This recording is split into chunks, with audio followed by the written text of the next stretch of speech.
श्री कृष्ण कहते हैं, जन्म लेने वाले के लिए मृत्यु उतनी ही निश्चित है जितना कि मृत होने वाले के लिए जन्म लेना। इसलिए जो अपरिहार्य है उस पर शोक मत करो। प्रबुद्ध व्यक्ति सिवाय ईश्वर के किसी और पर निर्भर नहीं रहता। भगवान प्रत्येक वस्तु में है और सबके ऊपर भी। स्वर्ग प्राप्त करने और वहां कई वर्षों तक वास करने के पश्चात एक असफल योगी का पुनः एक पवित्र और समृद्ध कुटुंब में जन्म होता है। दो प्रकार के व्यक्ति संसार में स्वर्ग के भी ऊपर स्थित होते हैं। एक तो जो शक्तिशाली होकर क्षमा करता है और दूसरा जो दरिद्र होकर भी कुछ दान करता रहता है। अभीष्ट फल की प्राप्ति हो या ना हो, विद्वान पुरुष उसके लिए शोक नहीं करते। अमृत और मृत्यु दोनों इस शरीर में ही स्थित है। मनुष्य मोह से मृत्यु को और सत्य से अमृत को प्राप्त होता है। अत्यंत लोभी का धन तथा अधिक आसक्ति रखने वाले का काम, ये दोनों ही धर्म को हानि पहुंचाते हैं। अपनी प्रभुता के लिए चाहे जितने उपाय किए जाए, परंतु परिश्रम के बिना संसार में सब फीका है। जो सज्जनता का अतिक्रमण करता है उसकी आयु, संपत्ति, यश, धर्म, पुण्य, आशीष व श्रेय सब नष्ट हो जाते हैं। जहां लुटेरों के चंगुल में फंस जाने पर झूठी शपथ खाने से छुटकारा मिलता हो, वहां झूठ बोलना ही ठीक है। ऐसे में उसे ही सत्य समझना चाहिए। जो मनुष्य नाश होने वाले सब प्राणियों में संभाव से रहने वाले अविनाशी परमेश्वर को देखता है, वही सत्य को देखता है। जो मनुष्य क्रोधी पर क्रोध नहीं क्षमा करता है, वह अपनी और क्रोध करने वाले की महासंकट से रक्षा करता है।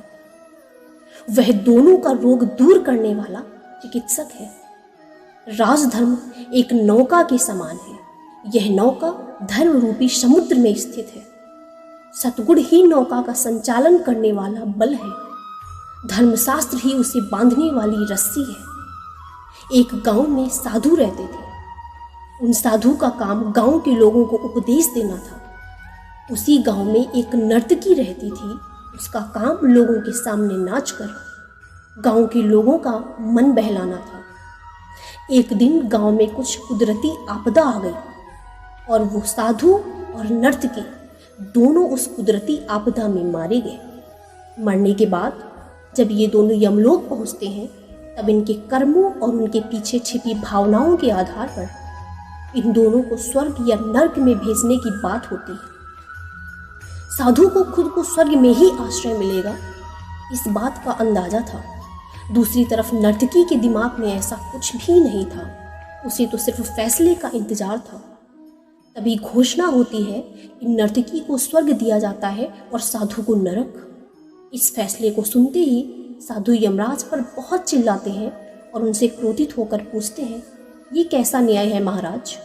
मैंने अपनी सारी जिंदगी लोगों को उपदेश देने में बिता दी और मेरे नसीब में नर्क, जबकि ये नर्तकी जीवन भर लोगों को रिझाने के लिए नाचती रही और इसे स्वर्ग दिया जा रहा है। ऐसा क्यों?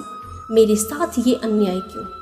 यमराज ने साधु को शांति से उत्तर देते हुए कहा, ये नर्तकी अपने पेट भरने के लिए नाचती जरूर थी, किंतु उसके मन में यही भावना थी कि मैं अपनी कला ईश्वर के चरणों में समर्पित कर रही हूँ। जबकि तुम लोगों को उपदेश देते हुए भी यह सोचते थे कि काश तुम्हें भी नर्तकी का नाच देखने को मिल जाए। यमराज ने साधु से ये भी कहा कि तुम ईश्वर के इस महत्वपूर्ण संदेश को भूल गए। इंसान के कर्म से अधिक कम कर्म करने के पीछे की भावनाएं मायने रखती हैं और तुम्हारे इस कर्म के पीछे की भावनाओं के हिसाब से तुम्हें नर्क मिला है। हम चाहे कोई भी काम करें, पर हमारी उस काम करने के पीछे की नीयत साफ होनी चाहिए।